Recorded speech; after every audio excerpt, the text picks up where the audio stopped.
So today is September 4th.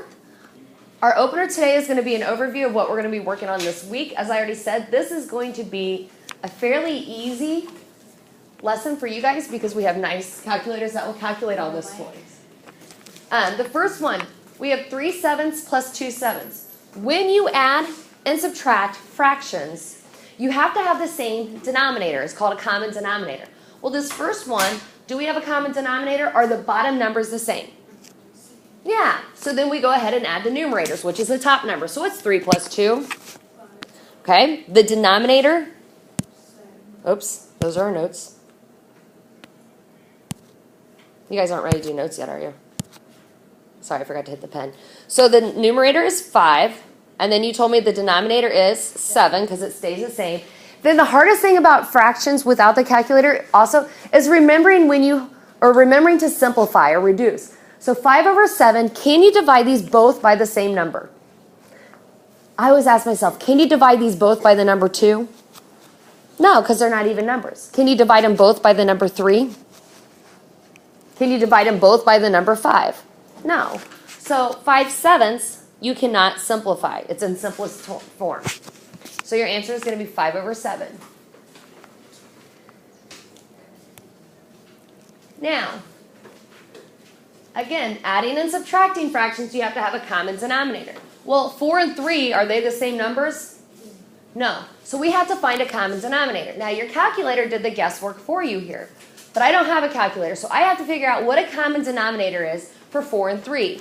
You do that by finding their least common multiple. Least common multiples is where you count by that number, and it's the number that they share. So what I mean by that, if I take 3 and I count by 3, I'm going to say 3, 6, 9, what comes after 9? 12, then what? 15. Okay, now if I skip count by 4s, I'm going to go 4, then what? 8, then what?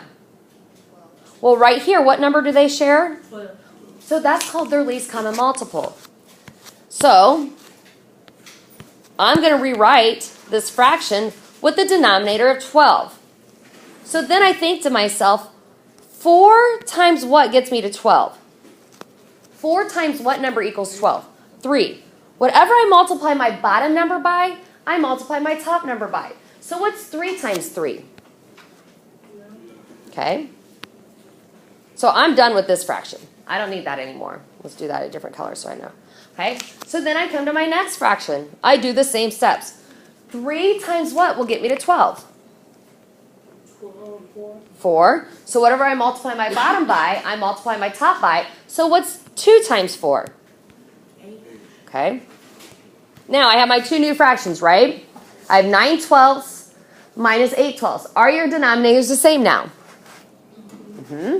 So I subtract my numerators. What's 9 minus 8? What's 9 minus 8? 1. And my denominator stays the same, so it's 12. And I know this is in simplest form because anytime your numerator is a 1, it means it's already in simplest form, so I'm just going to box it. Make sure you box your final answers.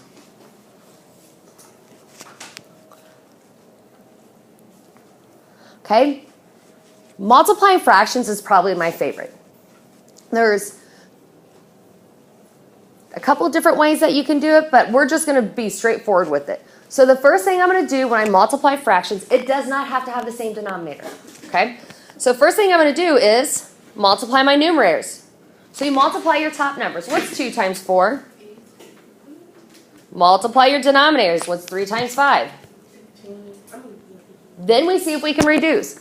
Are both of these numbers divisible by 2? Are they both even numbers? Nah, so they're not divisible by 2. Are both of these numbers divisible by 3? Nah. By 5? Nope. So if I can't divide them by 2, 3, or 5, that usually tells me, now keep in mind I said usually, tells me that it's in simplest form, so that's my final answer. We all agree? I make mistakes, so make sure you check my work. Okay. How many of you guys, so now we're dividing. Dividing, you can't just divide them. We're actually going to do something different when you divide them. How many of you guys like KFC? We're going to use the acronym or the mnemonic device KFC to help us remember division.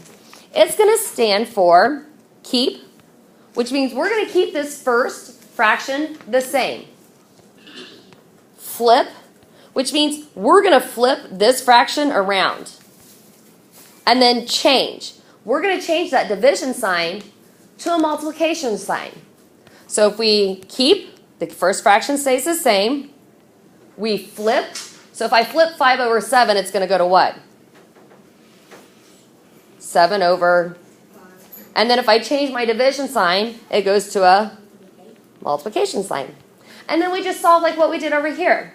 Multiply your numerators. What do you get? What's 2 times 7, you guys? 14. 14. Good. And then 3 times 5? 15. And that's, can you simplify these? Can you reduce them? 14 over 15? No, sure can't. So that's my final answer.